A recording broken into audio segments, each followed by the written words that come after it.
अस्सलामु अलैकुम वरहमतुल्लाहि वबरकातुह।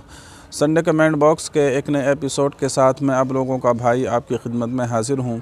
मुझे उम्मीद है कि आप तमाम लोग खैर आफ़ियत से होंगे। अल्लाह ताला आप तमाम लोगों को अपने हिफ्ज़ व अमान में रखे और दोनों जहान की कामयाबियों से आप लोगों को माला माल फरमाए। संडे एपिसोड माशाल्लाह बहुत सारे लोग देख रहे हैं, बड़ी खुशी की बात है। और सवालात भी बहुत सारे लोग करते हैं, बहुत अच्छे अच्छे सवालात आप लोगों के होते हैं। तो इसी तरीके से सवालात किया कीजिए, ज़्यादा से ज़्यादा सवालात किया कीजिए और ज़्यादा से ज़्यादा लोगों तक इस एपिसोड को आप पहुंचाने में मदद कीजिए, ताकि ज़्यादा लोगों तक ये पहुँचे, ज़्यादा लोगों के मसाइल हल हो सकें और सही मालूमात लोगों तक पहुँच सकें। वरना तो वैसे ही यूट्यूब वगैरह पर उल्टी सीधी मालूमात तो पहुँचाने वाले बहुत सारे लोग हैं और उल्टे सीधे मसाइल बताने वाले बहुत सारे लोग हैं। इसलिए आपकी ये ज़िम्मेदारी है कि आप ज़्यादा से ज़्यादा लोगों तक इस एपिसोड को पहुंचाएं, ताकि दीन की सही और मुअतबर मालूमात लोगों तक पहुंच सके। तो ज़्यादा से ज़्यादा आप लोग इसको शेयर किया करें, लाइक भी किया करें। देख तो माशाल्लाह 200-250-300 लोग लेते हैं, लेकिन लाइक आप लोग बहुत कम करते हैं। तो लाइक ज़्यादा से ज़्यादा किया करें। अगर आप लाइक करेंगे तो आपके लाइक करने से फिर आगे भी वीडियो पहुँचेगी, इसलिए लाइक आप ज़रूर किया करें। चलिए खैर सवालात का सिलसिला शुरू करते हैं। ये कहते हैं कि मौलाना साहब जी अस्सलाम वालेकुम, मैं आदम अंसारी उत्तराखंड से। कहते हैं मौलाना साहब जी अल्लाह ताला आपको हमेशा खुश रखे, आमीन, जज़ाकल्लाह, अल्लाह ताला आपको भी खुश रखे। कहती हैं कुछ औरतें कहती हैं कि हिचकी आने पर कोई याद कर रहा होता है, जबकि जमात वाले कहते हैं कि कब्र याद कर रही होती है, तो हकीकत क्या है? देखिए, हिचकी आने पर कोई किसी को याद नहीं करता, बस हिचकी तो वैसे ही आपको आ जाती है। यानी बाज़ मरतबा ऐसा होता है कि आपके हलक में खुश्की हो जाती है या आपके सीने में खुश्की हो जाती है या कोई और वजूहात भी हिचकी आने की होती हैं। बाज़ मरतबा ऐसा होता है कि आप खाना ज़्यादा खा लेते हैं, उसकी वजह से हिचकी आ जाती हैं। तो हिचकी आए तो आप पानी पी लीजिए, हिचकी आपकी ख़त्म हो जाएगी। बाकी ये है कि कोई याद, बाद लोग कहते हैं जैसे आपने कहा है कि कोई याद कर रहा होता है इसलिए आपको हिचकी आती है। तो अगर वो आपको याद कर रहा होता है तो फिर आप पानी क्यों पीते हैं? पानी पीने का मतलब यही है ना कि आपको खुश्की की वजह से या किसी और वजह से ये हिचकी आ रही है। तो इसलिए ये बिला वजह की फ़ुज़ूल की बातें हैं कि कोई याद करता है इसकी वजह से हिचकी आती है, ऐसा कुछ भी नहीं है। और इसी तरीके से जैसे आपने लिखा कि बाद लोग कहते हैं, जैसे जमात वाले कहते हैं कि कब्र याद कर रही होती है इसलिए हिचकी आती है, तो ऐसा मेरे ख़्याल में कुछ भी नहीं है। बस आपको हिचकी आए तो आप पानी पी लीजिए, हिचकी आपकी ख़त्म हो जाएगी, ठीक है। बाकी ये है कि अपनी कब्र की आखिरत की तैयारी तो हर इंसान को हर वक्त हमेशा करनी चाहिए और हमेशा अपनी आखिरत के लिए, कब्र के लिए, मौत के लिए तैयार रहना चाहिए। अच्छा, इसके बाद में अहमद SD कहते हैं मुफ्ती साहब क्या नाम का असर इंसान पर होता है जैसे संगत का होता है? नाम का असर इंसान पर होता है, ऐसी कोई ख़ास बात तो नहीं है, लेकिन हाँ देखिए ये है कि हदीस के अंदर ये ज़रूर आता है कि अपने बच्चों के अच्छे से अच्छे नाम रखा करो, इसलिए कि कल क़यामत के दिन उनको उनके नामों के साथ और उनकी वल्दियत के साथ, यानी जो उनके वालिदैन का उनके बाप का नाम होगा उनके साथ उसको पुकारा जाएगा। तो बहरहाल अगर बच्चों का नाम अच्छा होगा तो अच्छे नाम का असर भी उसकी ज़ात पर पड़ता है, ये भी हकीकत है। इसी वरना तो हदीस के अंदर क्यों कहा जाता कि अपने बच्चों का नाम अच्छे से अच्छा रखो? इसलिए अल्लाह के रसूल सल्लल्लाहु अलैहि वसल्लम ने फरमाया कि अपने बच्चों के नाम अब्दुल्ला, अब्दुर्रहमान, इस तरीके से अच्छे अच्छे आप अपने बच्चों के नाम रखो। और उलमा भी इस बात को कहते हैं कि अपने बच्चों के नाम सहाबा और सहाबियात के नाम पर रखने चाहिए। तो अच्छे नाम रखने की जो ताकीद शरीयत के अंदर है वो इसीलिए है कि जब अच्छे नाम किसी बच्चे का होगा तो उस अच्छे नाम का असर भी उसकी ज़ात पर पड़ेगा। पहले तो आप यूँ समझ लीजिए कि वो अच्छा नाम होगा तो उस अच्छे नाम की बरकत ही ऐसी होगी कि उसका असर उसकी ज़ात पर पड़ेगा। फिर दूसरी बात यह है कि अगर किसी का नाम सहाबा या सहाबियात के नाम पर होगा तो उसे ख़ुद भी इस बात की फ़िक्र होगी कि मेरा नाम अबू हुरैरा है, मेरा नाम उमर है, मेरा नाम अबू बकर है, मेरा नाम अली है, या मेरा नाम उस्मान है, या मेरा नाम अब्बास है। अगर वो ख़ुद सोचेगा कि मेरा नाम इतने बड़े सहाबी के नाम पर है तो ज़ाहिर है वो गलत काम करने से ख़ुद ब खुद रुक जाएगा और उसके जहन व दिमाग में ये बात आएगी कि कितने बड़े बड़े लोग थे, इनके नाम पर मैंने अपना नाम तो रख लिया लेकिन मेरे काम वही गुनाहों वाले हैं, अल्लाह की नाफरमानी है, अल्लाह के रसूल की नाफरमानी है। तो ख़ुद ही बख़ुद उसके जहन व दिमाग के अंदर ये बात आएगी। तो इस बात से भी ये पता चलता है कि ख़ुद ब खुद इंसान फिर अच्छे कामों की अल्लाह तबारक व तआला की तरफ से उसको तौफ़ीक़ मिल जाएगी। तो इसलिए पता चलता है कि नाम अच्छा होगा तो उसका असर ज़ात पर पड़ता है। लेकिन हदीस के अंदर ऐसा कुछ आता हो ऐसा तो नहीं है। सारी बातें हदीस से साबित नहीं होती, बहुत सारी बातें मुशाहिदे से भी साबित होती हैं और मुआशरे से भी साबित होती हैं और बहुत सारी बातें यूँ कहिए कि बुज़ुर्गों से भी साबित होती हैं। तो इस तरीक़े से आप इसको समझ सकते हैं। इसलिए नाम अच्छे से अच्छे रखा जाएगा तो बेहतर है और उसका असर ज़ात पर पड़ता है। ठीक है। अच्छा, इसके बाद में ये कहते हैं मेरा नाम सलाहुद्दीन है, इसका क्या मतलब है? सलाहुद्दीन बहुत अच्छा नाम है। सलाह के माने वही सलाहियत रखने वाला, काबिलियत, टैलेंट जिसको आप कह लीजिए वो रखने वाला, और दीन के माने तो दीन ही है। तो इसका मतलब ये हुआ कि दीन की सलाहियत रखने वाला, दीन की समझ रखने वाला, दीन को समझने वाला और दीन के लिए फ़िक्र करने वाला। आप ये इस तरीके से इसका माना समझ सकते हैं। तो यही मतलब है, बहुत अच्छा नाम है सलाहुद्दीन, यानी दीन की सलाहियत और दीन की समझ रखने वाला। ठीक है। अच्छा, इसके बाद में कहते हैं अल्लाह आपको भी एम कासमी साहब की तरह शोहरत दे और आप दीन की खिदमत करें और मेरे लिए भी दुआ करें। जी बहुत बहुत शुक्रिया, आपने दुआ दी, जज़ाकल्लाह, आमीन। अल्लाह ताला आपकी भी तमाम बीमारियों को, परेशानियों को दूर फरमाए। जो भी आपकी ख्वाहिशात हैं, जो भी आपकी तमन्नाएँ हैं, आरज़ुएँ हैं, अल्लाह ताला तमाम तमन्नाओं को, आरज़ुओं को, जो नेक जायज़ तमन्नाएँ हैं, अल्लाह ताला उनको पूरा फरमाए। इसके बाद में कहते हैं इफ्तिखार आलम, अस्सलामु अलैकुम वरहमतुल्लाहि वबरकातुहू। वालेकुम अस्सलाम वरहमतुल्लाह। कहते हैं मुफ्ती साहब आप खैरियत से हैं? मेरा सवाल ज़रूर लीजिएगा। क़ज़ा नमाज़ पढ़नी पड़ेगी या अल्लाह ताला माफ़ नहीं करेंगे? जी देखिए, ये तो आपको पढ़नी पड़ेगी, ज़ाहिर है। क़ज़ा यानी कि नमाज का मसला तो ऐसा है ना, जैसे क़र्ज़, हम किसी से क़र्ज़ ले लेते हैं तो ज़ाहिर है क़र्ज़ तो आपको देना ही होगा। अगर आप उससे ये कहें कि भाई माफ़ कर दे, तो अगर वो माफ़ कर दे तो एक अलग बात है, लेकिन आपकी तो ज़िम्मेदारी है ना उसको अदा करने की, अदा करना होगा। इसी तरीक़े से नमाज़ है, नमाज़ भी एक तरह से क़र्ज़ है, फ़र्ज़ अल्लाह तबारक व तआला ने हमारे ऊपर की है। अगर नमाज़ छूट गई है तो आपको उसको अदा करना होगा।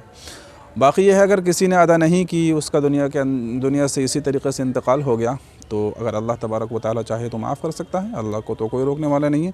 लेकिन बहरहाल अपनी ज़िम्मेदारी तो हमें अदा करनी ही होगी और नमाज़ अदा करनी होगी। बग़ैर नमाज अदा किए हुए माफ़ नहीं हो सकती। लेकिन अल्लाह माफ़ करना चाहे, जैसे मैंने बताया, तो उसको तो कोई रोकने वाला नहीं है। लेकिन कायदा यही है कि अगर नमाज आपकी छूटी है तो आपको नमाज अदा करनी होगी, और यानी कि उसकी क़ज़ा आपको करनी पड़ेगी। इसके बाद में इरशाद अहमद कहते हैं अस्सलामु अलैकुम मुफ्ती साहब। वालेकुम अस्सलाम वरहमतुल्लाह।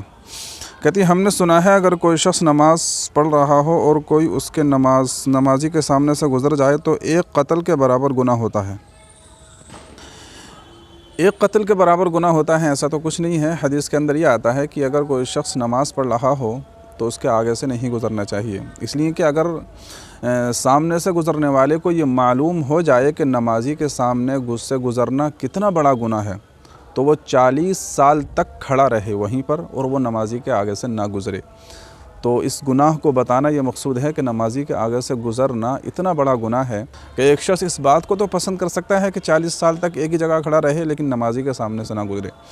तो इस तरह की बात तो आती है, लेकिन एक कत्ल के बराबर गुनाह हो ऐसा कुछ नहीं है। बाकी यह है कि अगर कोई नमाज़ पढ़ रहा है तो अगर किसी बड़ी जगह में है, किसी बड़ी मस्जिद में है, तो 3-4 सफ़ छोड़कर उसके आगे से आप गुज़र सकते हैं। या फिर यह है कि कोई सुतरा या कोई लकड़ी वग़ैरह या कोई और कुर्सी या स्टूल उसके सामने या कोई और आड़ की चीज़ उसके सामने रख दी जाए, फिर आप उसके सामने से गुज़र सकते हैं। लेकिन अगर उसके सामने कोई चीज़ ना हो, वैसी उसके सामने गुज़रना, तो ये बहुत बड़ा गुनाह है, जैसे कि मैंने आपको हदीस सुना दी। ठीक है। इसके बाद में ये कहती हैं कि यह बात सच है कि मुफ्ती साहब मेरी कज़िन सिस्टर का इंतकाल हो गया है और उनके 3 बच्चे हैं। दोनों बेटे अपने अब्बू के पास बहुत दूर रहते हैं और बेटी अपनी नानी के पास रहती है। उसके मामू भी ज़्यादा ख्याल नहीं करते, तो क्या ऐसी लड़की को ज़कात दे सकते हैं मुफ्ती साहब? जी दे सकते हैं। अपनी कज़िन को तो ज़कात आप दे सकते हैं, चचा को, अपनी चचा की लड़कियों को, सबको आप ज़कात दे सकते हैं। अगर वाक़तन वो मजबूर हैं और वाक़तन गरीब हैं, जो शरीयत का निसाब है, जो आपको मालूम ही है 52.5 तोला चांदी होना चाहिए या 7.5 तोला सोना होना चाहिए, या फिर अगर ये ना हो तो इनकी कीमत यानी 52.5 तोला चांदी की कीमत होना चाहिए। अगर ये भी उसके पास नहीं है, बिल्कुल गरीब है, तो आप ज़कात दे सकते हैं। ठीक है, ज़कात के मुस्तहिक़ हैं।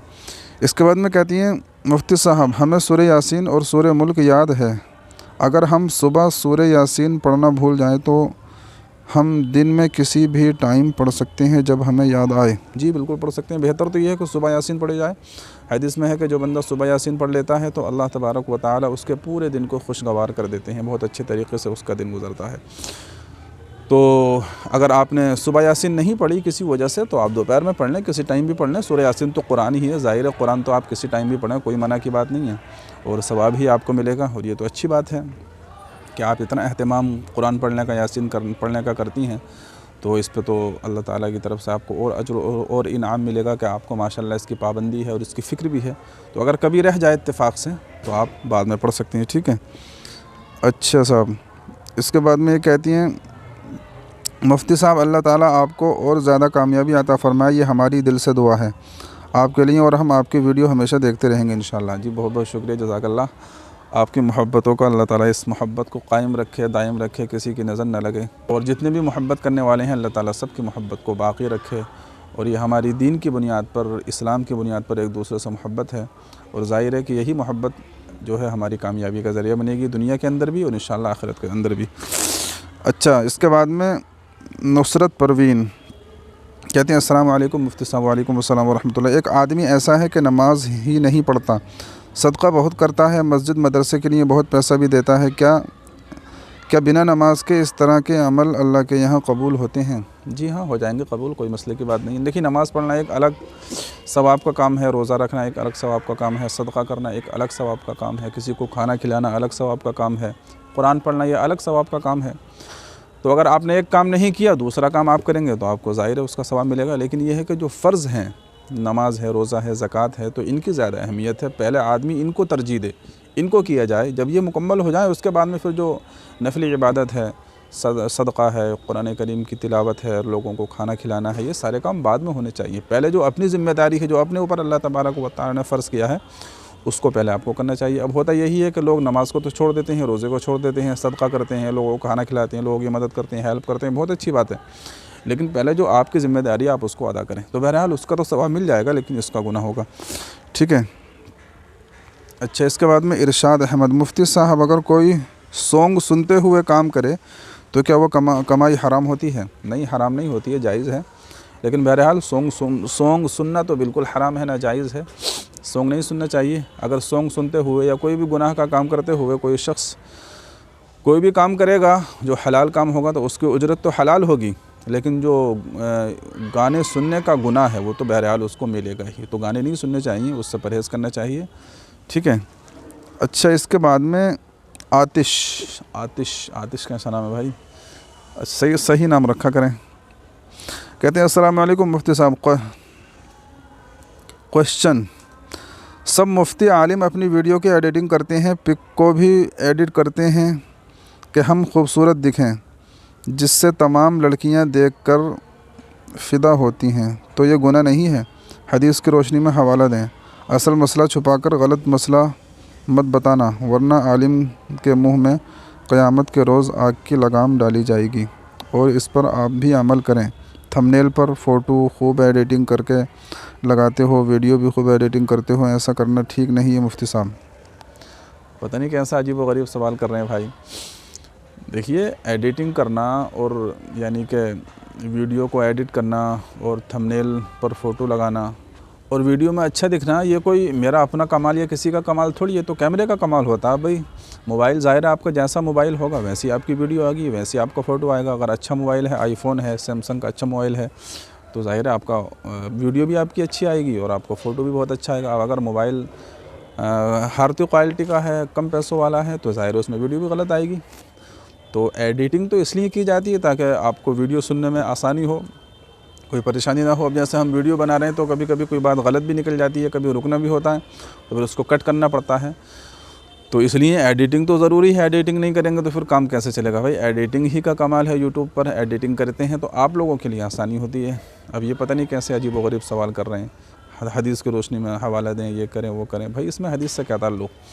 ये तो आज की नई ईजाद है। अब जैसे मोबाइल बनाने वालों ने बनाया है, जैसा कैमरा बनाया है, वैसी तो वीडियो आएगी। अब इसमें हम अलग से कोई फ़िल्टर तो लगा नहीं रहे। अब जो लोग फ़िल्टर लगाते होंगे, तो हम तो कोई फ़िल्टर नहीं लगाते, कुछ नहीं करते। हम तो जैसे हमारा चेहरा है, जैसे हम दिखते हैं, वैसी वीडियो बना देते हैं। तो खैर चलिए, इनका सवाल है, बहरहाल कोई मसला नहीं है। इन्होंने जो इनके दिल की बात थी कह दी, कोई मसले की बात नहीं है। अल्लाह ताला आपको खुश रखे, सलामत रखे। कोई इस्लामी सवाल हो तो वो किया करें, इस तरह के सवाल ना किया करें, ठीक है। अच्छा, इसके बाद में है शमी अख्तर, कहते हैं अनार में एक दाना जन्नत का होता है। हाँ, ये बात मशहूर है, मैंने भी बहुत सुनी है, लेकिन मैंने इसकी तहक़ीक़ की, मालूम किया तो मुझे तो ऐसा कहीं मिला नहीं। अलबत्ता हाँ, एक किताबों में लिखा है कि एक बहुत ही ज़ईफ़ हदीस है जिसको लोग बयान करते हैं कि अनार के अंदर एक दाना जन्नत का होता है। तो वो हदीस बिल्कुल मौजू है, यानी कि मन घड़त है, किसी ने अपनी तरफ से बना ली है। तो ऐसा कुछ भी नहीं है कि अनार के अंदर कोई जन्नत का दाना होता है। अलबत्ता हाँ, अनार एक बहुत अच्छा फल है, कुरान में भी इसका ज़िक्र आया है। तो अनार खाना चाहिए, कोई ज़्यादा महंगा भी नहीं होता है, सस्ता ही होता है, खून की कमी पूरी हो जाती है। और कहते हैं ना कि एक अनार 100 बीमार। तो एक अनार अगर आप खा लेंगे तो ज़ाहिर है जो आपकी बीमारियां हैं, परेशानियां हैं, बुखार वगैरह है, तो इस तरह की बीमारियां दूर होंगी और आपको सेहत मिलेगी। तो अनार बहुत अच्छा फल है, उसको खाना चाहिए, लेकिन इस तरह की कोई हदीस नहीं है। ठीक है। रहमान आज़मी कहते हैं इस्लाम का सबसे मज़बूत अमल क्या है? इस्लाम का सबसे मज़बूत अमल तो ईमान है, ईमान बिल्लाह, अल्लाह तबारक व तआला पर ईमान लाना। ठीक है। उसके बाद में नमाज है, रोज़ा है। तो जो बुनियादी इस्लाम की चीज़ें हैं वो सबसे मज़बूत हैं, उन पर अमल करना चाहिए। बाकी यह है कि हदीस के अंदर मुख्तलिफ़ आमाल के बारे में कहा गया है कि अल्लाह को ये सबसे ज़्यादा पसंद है और ये सबसे अफजल है। एक हदीस में है कि अफजलुल आमाली अस्सलातु अला वक्तिहा, सबसे अफजल अमल अल्लाह तबारक व तआला के नज़दीक नमाज को उसके वक्त पर पढ़ना है। एक हदीस में है कि सबसे मज़बूत अमल लोगों को खाना खिलाना है। और एक हदीस में है कि सबसे अफजल अमल यह है कि कोई भी काम है वो मज़बूती के साथ, यानी कि दवाम के साथ, हमेशगी के साथ बराबर उसको किया जाए, छोड़ा ना जाए, चाहे वो थोड़ा ही क्यों ना हो। तो इस तरीक़े से अलग अलग अमल के बारे में अल्लाह के नबी ने फरमाया कि ये अफजल है, ये अफजल है, ये अफजल है। तो देखिए ऐसा होता है कि बाज़ मरतबा अल्लाह के रसूल सल्लल्लाहु अलैहि वसल्लम लोगों की तबीयत और मिजाज के एतबार से भी बात फरमाया करते थे। मसलन किसी ने पूछा अल्लाह के नबी इस्लाम का सबसे मज़बूत, सबसे अच्छा अमल क्या है? तो अगर सामने वाले आदमी के बारे में अल्लाह के नबी को मालूम है कि ये नमाज़ नहीं पढ़ता है, नमाज़ में कुछ कोताही करता है, तो अल्लाह के नबी ने उसको फरमा दिया कि नमाज़ सबसे मज़बूत अमल है, नमाज़ अच्छा अमल है, ताकि वो नमाज़ की पाबंदी करने लगे। किसी ने पूछा तो अल्लाह के नबी ने फरमा दिया कि लोगों को खाना खिलाना अच्छा अमल है, इसलिए कि वो लोगों को खाना नहीं खिलाता होगा। इसी तरीके से किसी ने पूछा कि सबसे मज़बूत अमल क्या है, तो अल्लाह के नबी ने फरमाया कि सबसे मज़बूत अमल यह है कि कोई भी नेक काम करो उसको हमेशगी के साथ करो, उसको लगातार करो, कंटिन्यू करो, चाहे वो थोड़ा ही क्यों ना हो। तो जिस शख्स ने पूछा होगा वो ऐसे होगा कि नागा करता होगा, कभी नमाज़ पढ़ ली, कभी नहीं पढ़ी, कभी कुरान पढ़ लिया, कभी नहीं पढ़ा, कभी रोज़े रख लिए, कभी नहीं रखे, तो उसको ये अमल बता दिया।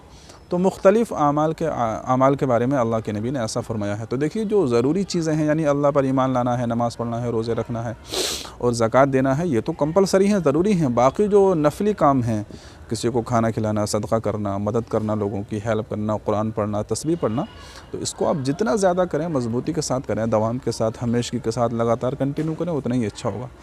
ठीक है। तो किसी भी एक अमल के बारे में नहीं कहा जा सकता कि ये मज़बूत है, ये सबसे अच्छा है। एक हदीस में तो ये है कि अल्लाह के नज़दीक सबसे ज़्यादा महबूब और पसंदीदा जो कलिमे हैं वो 2 कलिमे हैं, सुब्हानल्लाहि व बिहम्दी, सुब्हानल्लाहिल अज़ीम। तो इनको आप पढ़ें। तो इस तरीक़े से अलग अलग अमाल हैं। बाकी ये है कि जो ज़रूरी चीज़ें हैं उनको पाबंदी के साथ किया जाए। ठीक। अच्छा, इसके बाद में शमी अख्तर फिर कहते हैं क़यामत की सबसे बड़ी निशानी क्या है मुफ्ती साहब? क़यामत की सबसे बड़ी निशानी तो यही है, दज्जाल आएगा, हज़रत ईसा अलैहिस्सलातु वस्सलाम आएंगे और दाब्बतुल अर्द, कोई जानवर है वो ज़मीन से निकलेंगे, और इसी तरीक़े से हज़रत महदी अलैहिस्सलातु वस्सलाम आएंगे, और भी बहुत सारी बड़ी बड़ी निशानियाँ हैं। तो बड़ी बड़ी निशानियाँ तो ये हैं, और बाकी जो छोटी छोटी निशानियाँ हैं वो तो ज़ाहिर है, सब ज़ाहिर हो चुकी हैं। नाच गाना होना, नंगापन होना, और लोगों का यानी कि दुनियावी मामलात में हिर्स आगे बढ़ना और दीन को पीछे छोड़ना, और इस्लाम की वक़ात, इस्लाम की हैसियत दिलों से निकल जाना, दुनिया की हैसियत और दुनिया की मोहब्बत दिलों के अंदर पैदा हो जाना। तो ये सारी जो छोटी छोटी अलामतें हैं तो सब ज़ाहिर हो चुकी हैं। और इसी तरीक़े से हदीस में एक आता है कि जो क़यामत की एक निशानी यह है कि जो अरब के ये गरीब लोग हैं, जो चरवाहे हैं, ये एक ज़माना आएगा कि बड़ी बड़ी बिल्डिंगें बनाएंगे, एक दूसरे पर फ़ख्र करेंगे, ऊंची ऊंची बिल्डिंगें बनाएंगे। अब देखिए जो भी अरब के चरवाहे और जो भी गरीब लोग थे आज सब बड़ी बड़ी बिल्डिंगें बना रहे हैं, और हर कहीं ऐसी हो रहा है, एक से एक आदमी बड़ी से बड़ी बिल्डिंग बनाने के चक्कर में है। तो ये सब क़यामत की अलामतें हैं। तो छोटी छोटी अलामतें हैं, और जो बड़ी बड़ी हैं वो मैंने आपको बता दी, वो तो क़यामत के बिल्कुल करीब ही होंगी। ठीक है। इसी तरीके से याजूज माजूज का निकलना होगा, ये सारे मामलात होंगे। खैर, इस तरह की चीज़ों में नहीं पढ़ना चाहिए भाई क़यामत की निशानी क्या है क्या नहीं है। भाई क़यामत की निशानी, क़यामत आएगी तो फिर हमारे लिए हमें क्या चीज़ काम आएगी, हमारे आमाल काम आएंगे ना। तो हमें तो अपने आमाल पर फोकस करना है, नमाज़ पढ़नी है, रोज़ा रखना है, अपने आमाल को दुरुस्त करना है, अल्लाह से अपना रिश्ता मजबूत करना है। अगर अल्लाह से हमारा रिश्ता मजबूत है, हमारे आमाल मुकम्मल हैं, नमाज़ हमारी पूरी है, तो चाहे क़यामत अभी आ जाए हमें तो कोई फ़िक्र नहीं है। और अगर हमारे आमाल मजबूत नहीं हैं, हमारी नमाज़ें दुरुस्त नहीं हैं, हम दीन पर अमल करने वाले नहीं हैं, तो चाहे क़यामत 10 साल के बाद आए, 20 साल के बाद आए, तो हम तो वैसे के वैसे ही, हमारे ऊपर तो कोई फ़र्क पड़ने वाला नहीं है। तो इसलिए अपने आमाल को दुरुस्त करना चाहिए। हमारे आमाल दुरुस्त होंगे तो चाहे क़यामत अभी आ जाए, कल आ जाए, हम तो अल्लाह के नज़दीक महबूब हैं, पसंदीदा हैं, जन्नत हमारी मुंतज़िर है। तो इसलिए अपने आमाल पर फोकस कीजिए। बाकी है क़यामत कब आएगी, क्या आएगी, इसमें ज़्यादा पढ़ने की ज़रूरत नहीं है। अच्छा साहब, नाहिद परवीन, अस्सलाम वालेकुम वरहमतुल्लाहि वबरकातुहू। उम्मीद करती हूँ कि खैर आफ़ियत से होंगे आप। जी अल्लाह का शुक्र है, ठीक हूँ, आपकी दुआ है। इसके बाद में हैं नुज़हत, अस्सलाम वालेकुम मुफ्ती साहब, मेरे कुछ सवाल हैं। जी, सही तलफ़्फ़ुज़ मालूम नहीं था तो अल्हम्दु में लास्ट में गैरिल मग़दूबी और वलद्दालिन पढ़ा था इतने साल से नमाज में, तो वो सारी नमाज फिर से दोहरानी पड़ेगी। आपने गैरिल मग़दूगी लिखा है, गैरिल मग़दूगी, अगर गैरिल मग़दूगी लिखा है तब तो नमाज़ नहीं होगी, लेकिन यह है कि मेरे ख़्याल में गलत दिख दिया होगा आपने। गैरिल मग़दूबी अलैहिम वलद्दालिन, तो आप दुआत के बारे में मसला मालूम कर रही हैं कि दुआत की जगह आपने दाल पढ़ दिया। ठीक है, तो देखिए, एक तो ये है कि आपको मालूम था कि दुआत ही है, दाल नहीं है, और आपने सीखने की कोशिश की, निकालने की कोशिश की, इसके बावजूद आपसे नहीं निकला। ठीक है, तो आपकी नमाज़ हो जाएगी, कोई मसला नहीं है। लेकिन यह है कि आपको मालूम था कि दुआत का तलफ़्फ़ुज़ अलग है, दाल का तलफ़्फ़ुज़ अलग है, वो अलग अलग तरीक़े से निकलते हैं। आपको मालूम था, आपके इल्म में था, फिर भी आपने जानने की कोशिश नहीं की और आप दुआत को दाल ही पढ़ती रहीं, तो फिर नमाज़ नहीं होगी, आपकी नमाज़ फासिद हो जाएगी। ठीक है, बाकी यह है कि आम तौर से होता ऐसा ही है कि आदमी दुआत को दुआत समझता है, दाल को दाल समझता है, तो उसको निकालने की भी कोशिश करता है, और निकालने में ये है कि सही निकल नहीं पाती है तो वो सीखने की कोशिश करता है, मुश्किल भी है। तो अगर आपने सीखने की कोशिश की, आपके ज़हन व दिमाग में था, जैसा कि आमतौर से होता भी है, तो मैं समझता हूँ कि नमाज़ हो जाएगी, इसके अंदर कोई प्रॉब्लम की बात नहीं है, ज़्यादा परेशान होने की कोई बात नहीं है। ठीक है, तो बस मसला यही है कि आप देखिए कि आपको मालूम था या नहीं था, और आपने उसको सीखने की कोशिश की या नहीं की, आपको उसकी फ़िक्र थी या नहीं थी। अगर फ़िक्र थी, सीखने की कोशिश की, तो इंशाल्लाह नमाज़ के अंदर कोई फ़र्क नहीं पड़ेगा। बाकी मैं समझता हूँ कि ये बहुत मुश्किल होता है आवाम के लिए, तो आम इंसान के लिए ये निकालना मुश्किल होता है, तो इसलिए सीखने की कोशिश करते रहना चाहिए। और बाकी ज़्यादा परेशान होने की या ज़्यादा टेंशन में पड़ने की ज़रूरत नहीं है कि मुझसे निकलता ही नहीं। भाई अल्लाह ताला ने आपको जितना मुकल्लफ़ बनाया है और जितनी ज़िम्मेदारी आपकी आप अदा कर दीजिए। निकलता है ठीक, नहीं निकलता है तो अल्लाह ताला माफ़ करने वाला है। ठीक है, तो बड़े बड़े कुर्रा हज़रात से भी ये दुआ नहीं निकलता है, तो ज़्यादा टेंशन ना लें इसके बारे में। ठीक है, अच्छा, इसके बाद में कहते हैं हम अल्लाह का ज़िक्र सुबहानल्लाह व बिहम्दिही गिन के पढ़ें या बिना गिने भी पढ़ सकते हैं, सवाब मिलता रहेगा बिना गिने पढ़ेंगे तो भी? जी बिल्कुल, अल्लाह का ज़िक्र तो गिनकर नहीं करना चाहिए। देखिए, गिनकर करेंगे क्या मतलब, बस हमें इतना ही करना है, इसके आगे नहीं करना है, इसका मतलब तो ये हुआ ना भाई अल्लाह का ज़िक्र तो ऐसी चीज़ है, जितना ज़्यादा आप करेंगे उतना ही आपको सवाब मिलेगा। और अगर आपने गिन के अपने ज़हन व दिमाग में एक चीज़ मुतय्यन कर ली कि इतना करना, तो फिर आप उतना ही करेंगे, आगे तो करेंगे नहीं। तो इसलिए ज़्यादा से ज़्यादा कीजिए, गिना न कीजिए। गिनना अच्छी बात है, उससे यह है कि पता चल जाता कि हाँ मैंने इतना पढ़ लिया, लेकिन जब आपने उतना पढ़ लिया तो फिर उसके बाद और ज़्यादा से ज़्यादा पढ़ने की कोशिश कीजिए। ठीक है, तो इससे यह है कि आपके सवाब में फिर इजाफ़ा होगा। अच्छा, इसके बाद कहनी है हदीस में तीसरा कलीमा 100 मरतबा सुबह और शाम पढ़ने की फ़जीलत है, तो 100 से ज़्यादा पढ़ लें तो क्या वो फ़जीलत हासिल होगी? नहीं, आपने 100 मरतबा पढ़ लिया तो फ़जीलत हासिल हो गई, उसके बाद में आगे पढ़ेंगे तो और अच्छी बात है, ऐसे मैंने बताया। ठीक है, कहते हैं कोई शख्स नबी की सब सुन्नत पर अमल ना करे, 1-2 सुन्नत पर अमल करे, तो क़यामत में नबी की सिफारिश हासिल होगी? जी बिल्कुल हासिल होगी, कोशिश करता रहे सुन्नतों पर अमल करने की। बाकी अगर सुन्नतों पर अमल ना हो तब भी नबी की सिफारिश हासिल होगी, इसलिए कि हदीस में है ना, अल्लाह के नबी ने फरमाया कि मेरी जो सिफारिश है और जब मैं लोगों को बख्शवाऊँगा तो वो मेरी उम्मत के बड़े बड़े गुनहगार लोग होंगे। आप अलैहिस्सलातु वस्सलाम जो सिफारिश करेंगे ना, तो वो बड़े बड़े गुनहगार लोगों की करेंगे, और जो नबी की सुन्नत पर अमल करने वाले हैं उनको तो सिफारिश की ज़रूरत ही नहीं पड़ेगी। आप ख़ुद अंदाज़ा लगाइए कि दुनिया के अंदर भी सिफारिश की ज़रूरत किसको पड़ती है, बताइए। यानी कि जिसका काम थोड़ा अधूरा होता है, कम होता है, जिसके नंबरात मुकम्मल नहीं होते हैं, या जिसके पास पूरी मुकम्मल डिग्री नहीं होती है, कुछ ना कुछ जिसके पास कमी होती है, उसी को तो सिफारिश की ज़रूरत पड़ती है। और बाकी जिसके पास नंबरात पूरे हैं, उसकी अच्छी सलाहियत है, कहीं जॉब लगना है, कोई भी काम है, तो उसको सिफारिश की तो ज़रूरत ही नहीं, वो तो अपने बलबूते पर कामयाब हो जाता है। और बल्कि जिसके नंबरात अच्छे होते हैं और जो पढ़ाई लिखाई में अच्छा होता है और जिसके बाद सारे डॉक्यूमेंट मुकम्मल होते हैं, तो उसको तो लोग ख़ुद ब खुद उसके पास कॉल्स आते हैं कि भाई आप हमारे यहाँ आ जाओ, आप हमारे यहाँ आ जाओ। लोग उसको ख़ुद लेने के लिए आते हैं, तो उसको तो सिफारिश की ज़रूरत ही नहीं है। सिफारिश की ज़रूरत तो उसी को पड़ती है कि जिसके पास डॉक्यूमेंट मुकम्मल ना हो और जिसके पास कुछ ना कुछ कमी हो। इसलिए जो लोग गुनाहगार होंगे, बड़े बड़े गुनाहगार होंगे, अल्लाह के नबी अलैहिस्सलातु वस्सलाम उन्हीं की सिफारिश करवाएंगे। ठीक है। अच्छा, इसके बाद में ये कहती है, नमाज के बाद आयतुल कुर्सी पढ़ने से पहले बिस्मिल्लाह पढ़ना चाहिए या डायरेक्ट? नहीं, बिस्मिल्लाह पढ़नी चाहिए। कोई भी कुरान की आयत आप पढ़ें, चाहे नमाज के बाद पढ़ें, नमाज से पहले पढ़ें, कभी भी पढ़ें, तो कुरान की कोई भी आयत, कोई भी सूरत पढ़ने से पहले आप अऊज़ु बिल्लाह भी पढ़िए और उसके बाद में बिस्मिल्लाह भी पढ़िए। यही अदब है, यही तरीक़ा है। ठीक है, बिस्मिल्लाह पढ़िए।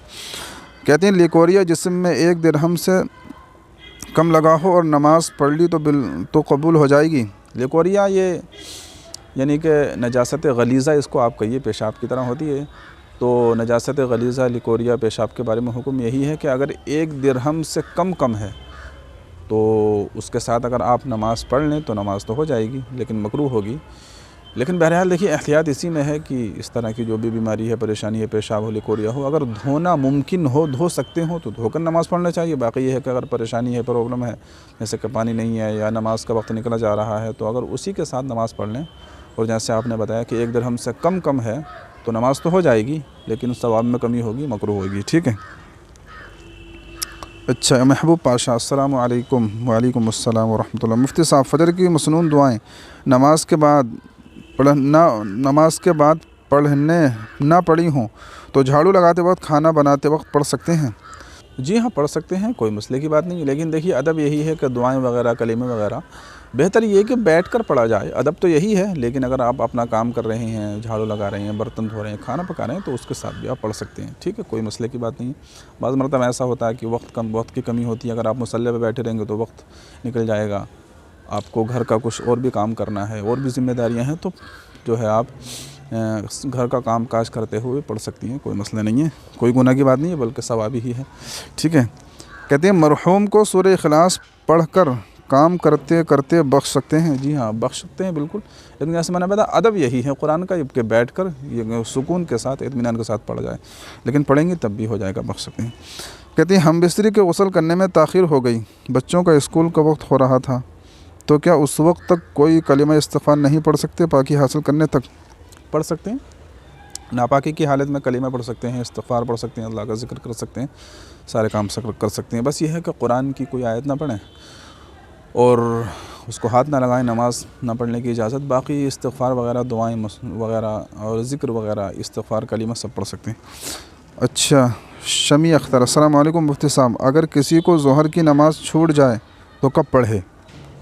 जब चाहे पढ़े, बस मकरूह वक्त नहीं होना चाहिए। अगर ज़ोहर की छूट गई, अभी टाइम है ज़ोहर में, तो ज़ोहर में पढ़ ले, असर के बाद पढ़ ले, मगरिब बाद पढ़ ले, इशा बाद पढ़ ले, किसी टाइम भी पढ़ ले। जो मकरूह औक़ात हैं उसमें नहीं पढ़ना चाहिए, यानी मगरिब से कुछ पहले का टाइम होता है, इसी तरीक़े से दोपहर में कुछ टाइम होता है 12 बजे के आसपास, इसी तरीक़े से जो सुबह का टाइम होता है मकरूह वक्त, तो इसमें नहीं पढ़ना चाहिए। बाकी किसी टाइम भी आप पढ़ सकते हैं। जाबिद कुरैशी, अस्सलाम वालेकुम मुफ्ती साहब। वालेकुम अस्सलाम व रहमतुल्लाह। मेरे कुछ सवाल हैं। दूल्हा और दुल्हन जिस दिन में जन्म हुआ उसी दिन में निकाह कर सकते हैं? जैसे कि जुमेरात को जन्म हुआ है, कि जुमेरात ही को निकाह हो सकता है? जी हाँ, अगर बचपन में ही किसी का निकाह हो जाए तो बिल्कुल निकाह हो सकता है। जिस दिन पैदा हुए हैं उस दिन भी अगर निकाह कर दें तो निकाह हो जाएगा, बिल्कुल दुरुस्त होगा, जायज़ होगा। जब वो बालिग होंगे तो उनकी रुख़्सती कर दी जाए। ठीक है। अच्छा साहब, इसके बाद में कहते हैं, बर्थडे में इनवाइट किया है मैं केक काटते वक्त शरीक नहीं था, क्या वो केक खा सकता हूँ? केक तो देखिए एक हलाल चीज़ है, जायज़ चीज़ है, तो खा सकते हैं, इसके अंदर कोई हरज की बात नहीं है। लेकिन देखिए, एहतियात इसी में है कि अगर आप बर्थडे का केक ना खाएं, उसका बॉयकॉट करें, तो ये ज़्यादा बेहतर होगा। इसलिए कि अगर आप केक खाएंगे तो इसका मतलब यही हुआ किसी न किसी तरीके से कि आप भी उसके अंदर शरीक हैं बर्थडे के अंदर गोया कि आपने भी शिरकत कर ली, तो आप भी गोया कि उसकी तायीद कर रहे हैं, हौसला अफजाई कर रहे हैं कि ठीक है बर्थडे मनाना, इसका मतलब ये हुआ। तो बेहतर तो यही है, तकवा और परहेज़गारी तो इसी में है कि ना खाया जाए तो ज़्यादा बेहतर है। आप कहते हैं भाई बर्थडे का केक है, मैं नहीं खाता, ये इस्लाम के अंदर जायज़ नहीं है बर्थडे मनाना। बाकी यह है कि केक तो एक हलाल बज़ाते ख़ुद एक हलाल चीज़ है, जायज़ चीज़ है, तो अगर आपने खा लिया तो उसके अंदर कोई हराम की बात नहीं है, कोई नाजायज़ की बात नहीं है। इसलिए कि बर्थडे मनाने की वजह से केक हराम नहीं हो जाता, केक तो हलाल ही होता है। ठीक है, तो जैसे मैंने बताया इस पर अमल कीजिए। अच्छा साहब, कहते हैं कोई शख्स मुझसे फ़ोन में बात करते वक्त शराब पिया हो, मुझे पता नहीं था, मैं सलाम कर दिया, ऐसा करने से क्या मेरा गुनाह होगा? प्लीज़ मुफ्ती साहब जवाब ज़रूर दीजिएगा। नहीं, गुनाह तो नहीं होगा, आपको पता नहीं था तो कोई मसले की बात नहीं है। बाकी यह है कि अगर कोई किसी गुनाह के अंदर मुलव्विस है तो उसको प्यार से मोहब्बत से समझाया जाए, ठीक है, बताया जाए, मान जाता है, ठीक। और बाकी यह है कि अगर उसकी इस्लाह इस तरीके से हो सकती है कि आप उसका बिल्कुल बॉयकॉट करें, उसको सलाम ही ना करें और जी उससे ज़्यादा बात ही ना करें, तो वो समझेगा कि शायद मेरे गुनाह की वजह से मुझसे बात नहीं करता, तो हो सकता है उस गुनाह को छोड़ दे। बाकी यह है कि आपको पता नहीं था, आपने उसको सलाम कर लिया, तो आपको कोई गुनाह नहीं होगा इसमें। ठीक है। कहते हैं मुफ्ती साहब सलाम करने का सही तरीक़ा बता दें, कमेंट में गलत तरीक़े से कर रहे हैं। सलाम का सही तरीक़ा यही है जो हदीस में है और जो हम करते हैं, यानी तलफ़्फ़ुज़ आपका सही होना चाहिए, अस्सलामु अलैकुम व रहमतुल्लाहि व बरकातुहू, बस यही सही तरीक़ा है, इसके अलावा तो कुछ नहीं है। ठीक है। कहते हैं रहमान, क्या नाम है, रहमान मोहम्मद, कहते हैं दज्जाल कब आएगा दुनिया में मुफ्ती साहब, वो कैसा होगा दज्जाल? दज्जाल कब आएगा, क्या होगा, देखिए ये तो अल्लाह ताला ही बेहतर जानता है। बाकी जैसे मैंने बताया कि दज्जाल आएगा तो क़यामत करीब होगी, हज़रत ईसा अलैहिस्सलाम आएंगे, ये सारे मामलात होंगे। बाकी यह है दज्जाल कब आएगा कब नहीं आएगा, हमारी तो कोई ज़िम्मेदारी नहीं है, तो हमें तो इस छानबीन में नहीं पड़ना चाहिए। बाकी यह वो कैसा होगा तो उसकी निशानियाँ बहुत सारी बताई गई हैं। उन्हीं निशानियों में से एक ये है कि वो काना होगा, यानी एक आँख वाला होगा। तो ये बहुत सारी निशानियाँ हैं। बाकी यह है कि हमें अपने अमाल को सही रखना चाहिए, अल्लाह ताला हम सबको उसके फितने से महफूज फरमाए। तो दज्जाल का फितना बहुत ख़तरनाक होगा। हदीस में है कि जो बंदा सूरह कहफ की शुरू की 10 आयतें पढ़ेगा तो अल्लाह ताला उसको दज्जाल के फितने से महफूज रखेगा। तो इसलिए सूरह कहफ पढ़ने की आदत बनाई जाए, कुरान पढ़ने की आदत बनाई जाए, ठीक है, तो अल्लाह ताला उसके फितने से हमको महफूज रखेगा। कहते हैं मुफ्ती अरमान माई, कहते हैं मुफ्ती साहब इस्लाम में हल्दी जायज़ है? नहीं, हल्दी की रस्म जायज़ नहीं है, ये गैरों का तरीक़ा है, पता नहीं कहाँ से लोगों ने निकाल लिया है। इस्लाम के अंदर तो बस यही है, आपको कहीं शादी करनी है, आप वहाँ पर निकाह का पैगाम भेजिए, उसके बाद में शादी कर लीजिए। इस्लाम के अंदर तो मंगनी भी नहीं है, जो लोग मंगनी कर लेते हैं ना, सालों साल मंगनी चलती है, ये भी जायज़ नहीं है, बेहतर नहीं है। इस्लाम के अंदर इसकी कोई भी असल नहीं है। बस इस्लाम के अंदर तो यही है खितबा, यानी कि निकाह का पैगाम आप भेजो, उन्होंने कबूल कर लिया, बस रुखसती कर लो, शादी कर लो, फ़ौरन निकाह कर लो, ठीक है। नाहिद परवीन कहते हैं मेरा सवाल ये है कि रजब के महीने में बच्चों का अकीक़ा किया जा सकता है? जी बिल्कुल किया जा सकता है, रजब में करें, शाबान में करें, कभी भी करें, कोई इसके अंदर मनाही नहीं है। कहते हैं और रुखसार, फिरदौस, गुलनार, इन नाम के माने बताएं। रुखसार के माने तो यही आते हैं चेहरे के, ये कह लीजिए खूबसूरत चेहरा। और फिरदौस के माने तो जन्नत हैं। और इसके बाद में है गुलनार। गुलनार ये शायद एक दरख्त का नाम या फूल का नाम है, किसी पेड़ का नाम है जो अनार के मुशाबे होता है, ठीक है। इसके बाद में शरीफ, कहते हैं अस्सलाम वालेकुम मुफ्ती साहब, दुरूद पाक पढ़ के 1,24,000 पैगम्बर पर भेज सकते हैं क्या? जी हाँ, अल्लाह के नबी अलैहिस्सलातु वस्सलाम के अलावा भी जितने नबी हैं उनको भी दुरूद भेज सकते हैं। अच्छा, कहते हैं शादी करना सुन्नत है या वाजिब? शादी करना देखिए अलग अलग एतबार से है, सुन्नत भी है, वाजिब भी है और नाजायज़ भी है। वाजिब तो उस वक्त है कि आपके पास रुपया पैसा भी है, सब कुछ है, और आपको ये अंदेशा है कि अगर मैं शादी नहीं करूँगा तो मैं किसी गलत काम में मुलव्विस हो सकता हूँ, ज़िना में मुलव्विस हो सकता हूँ, मुझसे गलत काम हो सकता है। आप ये समझते हैं, आपको इस बात का अंदेशा है, तो फिर शादी आपको कर लेनी चाहिए, और ऐसी सूरत में शादी करना वाजिब हो जाता है, ठीक।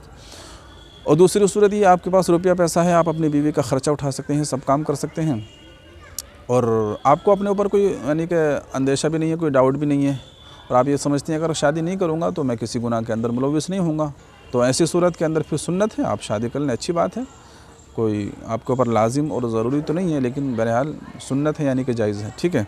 और तीसरी सूरत ये है कि आपके पास रुपया पैसा नहीं है, आप ये समझते हैं कि अगर मैं शादी कर लूँगा तो अपनी बीवी का ख़र्चा मुझसे नहीं बर्दाश्त हो सकेगा, मुझसे ख़ुद अपना ख़र्चे ही बर्दाश्त नहीं होता तो मैं अपनी बीवी का ख़र्चा नानो नफ़क़ा कैसे बर्दाश्त कर पाऊँगा, आप ये समझते हैं, तो फिर ऐसी सूरत के अंदर शादी नहीं करनी चाहिए, नाजायज़ है। लेकिन मैं समझता हूँ ऐसी नौबत तो आती नहीं है, ऐसे हालात तो आते नहीं हैं आम तौर से। तो सुन्नत और वाजिब का मैंने आपको बता दिया, ठीक। कहते हैं दुनिया में अल्लाह ने हमको क्यों पैदा किया है? दुनिया में अल्लाह ने अपनी इबादत के लिए पैदा किया है। कुरान में है वमा खलक़तुल जिन्ना वल इंसा इल्ला लियअबुदून, कि मैंने इंसान को और जिन्नात को अपनी इबादत के लिए पैदा किया है। मा उरीदु मिनहुम मिर रिज़्क़, हम उनसे रिज़्क़ कमाना नहीं चाहते, बल्कि रोज़ी और रिज़्क़ तो हम उनको ख़ुद देंगे। तो अल्लाह ताला ने ख़ुद फरमा दिया कि मैंने उनको अपनी इबादत के लिए पैदा किया। तो इंसान को चाहिए कि अल्लाह तबारक व तआला की इबादत करें, इबादत के लिए इंसान पैदा हुआ है। बाकी ये है कि जो ज़रूरियात हैं उनकी भी कोशिश करता रहे, वो भी अल्लाह ताला पूरी फरमाएगा, ठीक है। इसके बाद में कहते हैं ईद पर, इसके बाद में कहते हैं हिंदू तक इस्लाम नहीं पहुंच पाया तो क्या होगा? कुछ नहीं होगा, आपकी ज़िम्मेदारी है अपनी इस्लाह करें, अपने घर वालों की इस्लाह करें, अपने रिश्तेदारों की, अपने ईमान वालों की, मुसलमान भाइयों की, उनकी फ़िक्र करें। बाकी ये है कि अगर कोई गैर मुस्लिम आपसे इस्लाम के बारे में कुछ मालूम करना चाहे तो उसको बता दें। और इस्लाम आप गैर मुस्लिम को इस तरीके से पहुंचा सकते हैं कि अपने अमल के ज़रिए इस्लाम उनको पहुंचाइए। जो इस्लाम की तालीमात हैं, अच्छी अच्छी बातें हैं, उनके सामने पेश कीजिए, अच्छे अखलाक पेश कीजिए, उनकी दावत कीजिए, अच्छे बोल उनके सामने बोलिए, प्यारी प्यारी बातें उनके सामने कीजिए। और जी उनकी कोई ज़रूरत है तो उनकी मदद कीजिए, हेल्प कीजिए, ये सारे काम उनके सामने कीजिए। कभी वो आपको किसी काम पर बुलाएं या कोई उनकी ज़रूरत हो तो उनकी ज़रूरत पूरा कर दीजिए। कभी उनके किसी न किसी काम आ जाइए, क़र्ज़ मांगे तो उनको पैसे उधार दीजिए। ये सारे काम कीजिए, यानी जो अच्छी अच्छी बातें हैं जो मुआशरे में, समाज में अच्छी समझी जाती हैं, और इस्लाम के अंदर भी वो सारी बातें हैं, इस्लाम भी उनका हुक्म देता है, तो ऐसे काम उनके साथ कीजिए। तो उम्मीद है कि इससे वो इम्प्रेस होकर और आपकी इन बातों को देख कर और इन बातों से मुताअस्सिर होकर वो ख़ुद ब खुद इस्लाम कबूल कर लेंगे, ठीक है। तो ज़्यादा कहने की और उनको मजबूर करने की कोई ज़रूरत नहीं है। आप जो इस्लाम की सही सूरत है वो उनके सामने पेश करें, इंशाअल्लाह वो ख़ुद ब खुद इस्लाम के अंदर दाखिल होंगे। कहते हैं ईद पर गले मिलना सुन्नत है या वाजिब? ईद पर गले मिलना ना सुन्नत है ना वाजिब है। वैसे तो जो आम तौर से मिलते हैं ना लोग एक दूसरे से, बस ज़बरदस्ती मिलते हैं जब ईद का मौका होता है, तो ऐसा नहीं करना चाहिए। ये एक तरह से इसको बिदअत ही कहा जाएगा, कोई ज़रूरी चीज़ नहीं है, कोई सुन्नत नहीं है। बाकी ये है कि अगर कोई आपका भाई आपसे गले मिलना चाहे तो उसको मना भी नहीं करना चाहिए, इसलिए कि एक इस्लामी तरीक़ा है मुआनका करना, बहुत अच्छी बात है। हदीस में है ना कि जब दो मुसलमान भाई आपस में मिलते हैं, मुसाफ़ा करते हैं, मुआनका करते हैं, तो अल्लाह तबारक व तआला जुदा होने से पहले उनकी मग़फ़िरत फरमा दिया करता है, तो बहुत अच्छी बात है। बाकी यह है कोई ज़रूरी समझना, ईद के मौके पर लाजिम समझना कि ईद के दिन मिलना ज़रूरी है, अगर हम ईद के दिन गले नहीं मिलेंगे तो हमारी ईद ही नहीं होगी या अल्लाह ताला हमारी इबादत को कबूल नहीं करेगा, तो ऐसा कुछ नहीं है, ठीक है। बाकी अगर कोई मिले तो उसको मना भी नहीं करना चाहिए, उसकी दिलजोई के लिए और उसको खुश करने के लिए आप गले मिल सकते हैं। कहते हैं जिन्नात इंसान का रूप ले सकते हैं क्या? देखिए जिन्नात जो है एक नारी मखलूक है, यानी कि अल्लाह तबारक व तआला ने उनको आग से पैदा किया है, तो मुख्तलिफ़ रूप वो धार लेते हैं। अल्लाह ने उनको इस बात की सलाहियत दी है, इंसान का रूप भी वो धार लेते हैं, तो उसके अंदर तो कोई बुराई नहीं है। कहते हैं सांप का रूप भी वो धार लेते हैं, जानवरों का रूप भी वो ले लेते हैं, तो अल्लाह ने उनको इसके सलाहियत और ताकत दी है, वो जिस रूप में चाहें अपने आप को ढाल लेते हैं। कहते हैं जिन्नात का खाना क्या है, खाते क्या हैं? जिन्नात हड्डी वगैरह खाती हैं, हड्डी है, जानवरों का लीद है, गोबर है, ये सब उनका खाना होता है, ठीक है। कहते हैं मुफ्ती साहब भूत प्रेत होता है, इंसान पर सवार हो सकते हैं या हो जाए तो क्या करें? शमी अख्तर।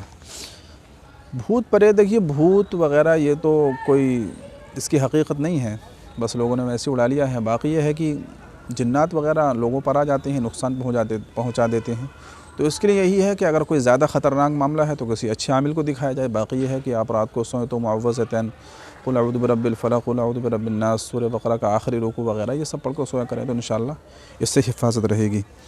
रहमान मोहम्मद कहते हैं देवबंद मदरसा कहाँ पर है मुफ्ती साहब? देवबंद मदरसा यूपी के अंदर एक ज़िला है सहारनपुर, मुज़फ़्फ़रनगर के पास में सहारनपुर, उसके सहारनपुर का एक कस्बा है देवबंद, तो वहाँ पर यह मदरसा मौजूद है।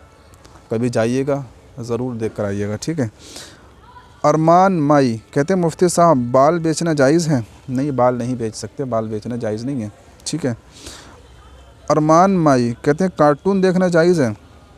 कार्टून वैसे तो जो आम कार्टून होते हैं कुत्ते के, बिल्ली के, चूहे वगैरह के बच्चों को दिखाए जाते हैं, तो इनसे तो परहेज़ करना चाहिए। लेकिन यह है कि जैसे आजकल इस्लामी कुछ लोग कार्टून बनाते हैं, इस्लामी बातें होती हैं, माँ बाप का अदब सिखाया जाता है, दीन के बारे में, इस्लाम के बारे में बताया जाता है, तो इस तरह के कार्टून अगर दिखाए जाएँ तो इसके अंदर गुंजाइश है। लेकिन यह है उसके अंदर किसी तरह का कोई सॉन्ग नहीं होने चाहिए, कोई गलत म्यूज़िक उसके अंदर नहीं होने चाहिए, ठीक है। अच्छा, इसके बाद में रहमान मोहम्मद यही कहते हैं कि नबी सल्लल्लाहु अलैहि वसल्लम ने फरमाया है किसी से प्यार करो तो उससे कहो, प्लीज़ सवाल बताएं। जी हाँ, हदीस में है इदा अहब्बर रजुल अखाहु फलयुखबिरहु, तरीक़े की हदीस है कि जब किसी आदमी को किसी से मोहब्बत हो जाए तो उसको चाहिए कि वो उसको बता दे, उससे कह दे कि मुझे आपसे मोहब्बत है। तो हदीस के अंदर ऐसा आता है। लेकिन मोहब्बत अल्लाह के लिए होनी चाहिए, नाजायज़ मोहब्बत नहीं होनी चाहिए, ठीक है।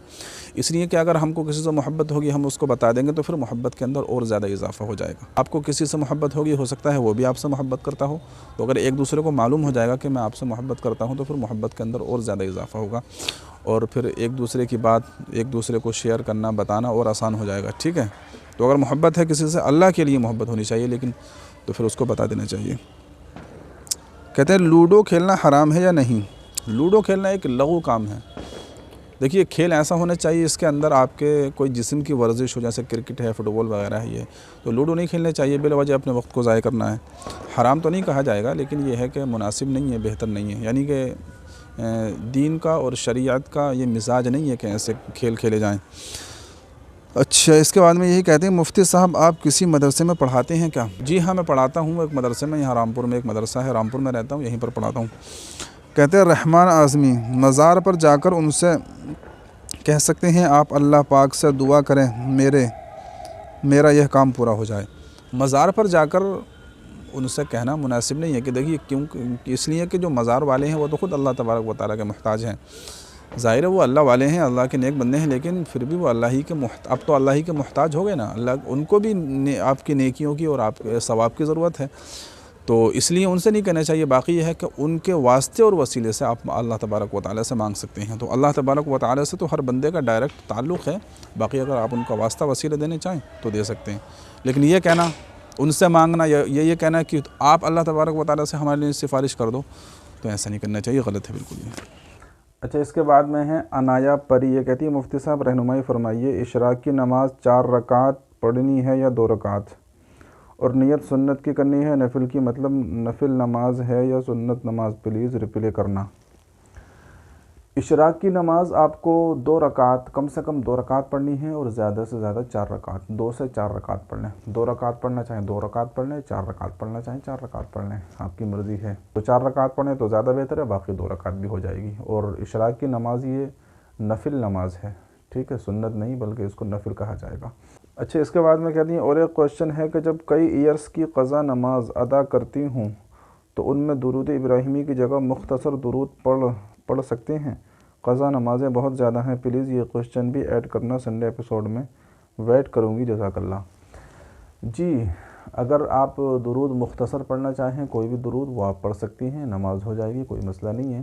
देखिए, जो क़ायदा आखिरा होता है ना, जो नमाज का सबसे आखिरी क़ायदा होता है, यानी जो अत्तहियात और दुरूद पढ़ने के बाद जो सलाम फेर दिया जाता है, तो क़ायदा आखिरा में दुरूद पढ़ना कोई ज़रूरी नहीं है। बेहतर तो यह है कि दुरूद इब्राहिमी जो होता है वही पढ़ा जाए, लेकिन दुरूद पढ़ना कोई ज़रूरी नहीं है। इसी तरीक़े से अत्तहियात पढ़ना भी कोई ज़रूरी नहीं है, बस अत्तहियात पढ़ने की मिक़दार बैठना ज़रूरी है, यानी जितनी देर में अत्तहियात पढ़ी जा सकती है इतनी देर बैठना ज़रूरी है। तो अगर आप दुरूद कोई मुख्तसर पढ़ना चाहें तब भी आपकी नमाज़ हो जाएगी, ठीक है। अच्छा, इसके बाद में कहती हैं एक दिन में 31 क़ज़ा नमाज भी अदा कर रही हूँ, प्लीज़ रहनुमाई फरमाएं। 31 करें, 50 करें, जितनी चाहें करें, वो तो आपकी मर्ज़ी के ऊपर है, जितनी आप आसानी के साथ कर सकती हैं कर लें, ठीक है। कहती हैं ये जो लिखा है मैंने जब असर, ज़ुहर और इशा की क़ज़ा पढ़ती हूँ तो आखिरी 2 रकात में इस तरह से पढ़ सकती हूँ। इशा की नमाज़ पढ़ें, असर की पढ़ें, या आप जो है ज़ुहर की पढ़ें, कोई भी नमाज़ पढ़ें, तो जो क़ायदा आखिरा चाहें, यानी चाहे 4 रकात वाली पढ़ें, 2 रकात वाली पढ़ें, या 3 रकात वाली पढ़ें, कोई भी नमाज़ आप क़ज़ा करें, तो जो क़ायदा आखिरा होता है, जैसे कि मैंने बताया, अगर मुख्तसर दुरूद शरीफ भी आप पढ़ना चाहें तो पढ़ सकती हैं।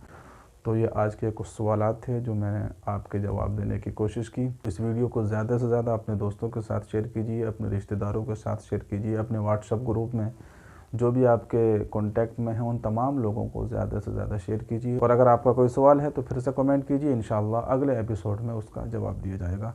दुआओं की गुजारिश है। अस्सलामु अलैकुम व रहमतुल्लाहि व बरकातुहू।